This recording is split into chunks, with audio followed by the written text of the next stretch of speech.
Chers amis de Catoglade, en ce dimanche, la liturgie nous invite à explorer 3 dimensions de notre foi. Est-elle confiante dans l'écoute de ce que Dieu nous demande? Est-elle persévérante dans les épreuves que nous traversons? Est-elle remplie de gratitude pour les merveilles que Dieu accomplit pour nous?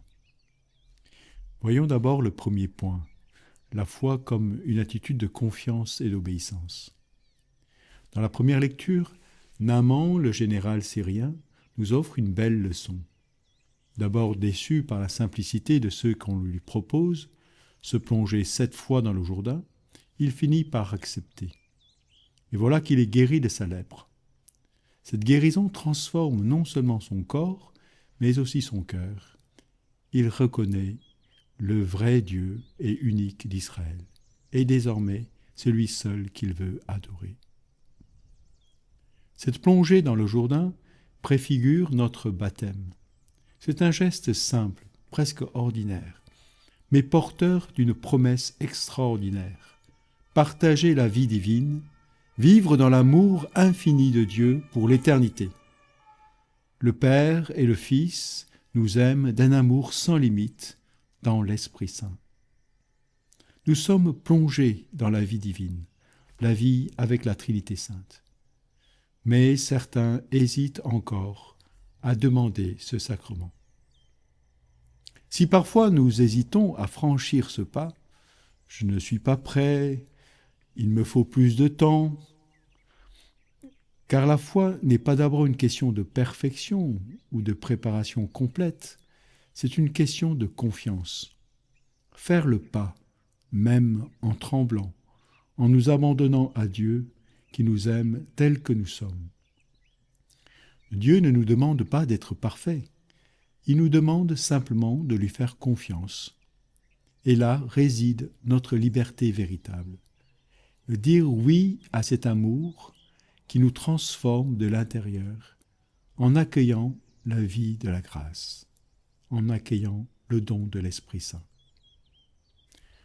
Deuxième point, la foi persévérante de saint Paul. Saint Paul est enchaîné comme un malfaiteur. Pourtant, il proclame « On ne peut enchaîner la parole de Dieu ». Paul imite le Christ, en fait, dans son amour, un amour vécu dans le don total de soi, jusqu'à l'extrême. Paul ne cherche pas à préserver sa vie, il la place au service de ceux qu'il a évangélisés. À l'image du Christ, qui s'est livré pour le salut du monde, il écrit « C'est pourquoi je supporte tout pour ceux que Dieu a choisis, afin qu'ils obtiennent eux aussi le salut qui est dans le Christ Jésus, avec la gloire éternelle. » Aujourd'hui, nous vivons dans un contexte différent. Nous pouvons pratiquer notre foi librement, sans crainte de persécution. C'est un don précieux.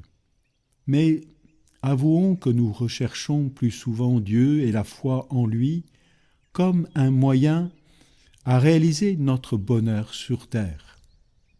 Dieu garant d'une vie réussie dans la vie de famille ou dans le travail, dans la société, sans malheur et sans catastrophe.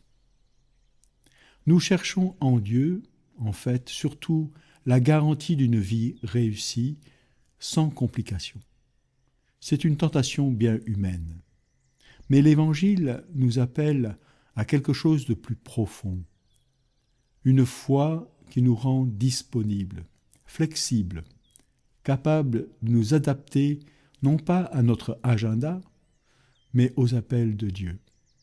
Non pas par devoir pesant, mais parce que nous découvrons progressivement que suivre Jésus nous libère vraiment pour aimer en vérité ce que Dieu nous confie. Troisième point, la gratitude, source de bénédiction. L'Évangile nous raconte que Jésus a guéri 10 lépreux. Un seul est revenu pour dire merci. Et Jésus de s'étonner. Il n'y a que cet étranger qui soit revenu rendre gloire à Dieu. Nous traversons nos semaines en relative paix, loin des bombardements, des guerres qui ravagent tant d'endroits de notre monde. C'est une grâce. Mais la gratitude que nous pouvons en avoir ne doit pas nous laisser indifférents à la souffrance des autres. Au contraire, elle doit nous y rendre plus sensibles et plus actifs. Le dimanche à la messe, nous sommes confiés à rendre grâce, à reconnaître les merveilles que Dieu accomplit, mais aussi à porter devant lui la détresse du monde avec compassion. La gratitude véritable ouvre nos cœurs et attire sur nous et sur le monde la grâce de Dieu. C'est une louange vivante qui nous relie les uns aux autres et qui appelle les trésors infinis des bénédictions divines. Peut-être ignorons-nous la puissance de cette gratitude. C'est une source cachée à laquelle nous pourrons nous abreuver quand nous reconnaissons les merveilles divines avec reconnaissance et humilité. Nous accueillons la bénédiction de Dieu, source de la paix et de la joie de notre cœur. Et c'est cette bénédiction qui nous transforme et qui peut alors transformer le monde. Frères et sœurs, la question que la liturgie nous pose aujourd'hui n'est-elle pas « avez-vous assez de foi ?» mais plutôt « acceptons-nous de nous laisser aimer ?» Sommes-nous prêts à nous confier, à reconnaître Dieu en nos vies? Ces trois actes de la foi, la confiance, la persévérance, la gratitude, ne sont pas des fardeaux, des lois à appliquer, mais des chemins de liberté. Cheminons ensemble, encourageons-nous par l'Esprit Saint qui nous accompagne toujours. Prions les uns pour les autres. Alors, chers amis, prions. Seigneur, tu nous as donné une grâce immense de croire en toi. Alors augmente notre foi en toi, pour que nous gardions toujours un cœur d'enfant, plein de confiance dans ton amour et ta providence, qui nous guide chaque jour. Fais que notre foi puisse être plus persévérante face à l'adversité, face aux épreuves multiples de notre vie, et enfin, donne-nous une foi qui s'ouvre à la gratitude, à l'action de grâce, pour les 1000 attentions, les 1000 grâces que tu nous accordes sans même que nous te les demandions. Merci, Père, de veiller sur la croissance de tes enfants. Amen.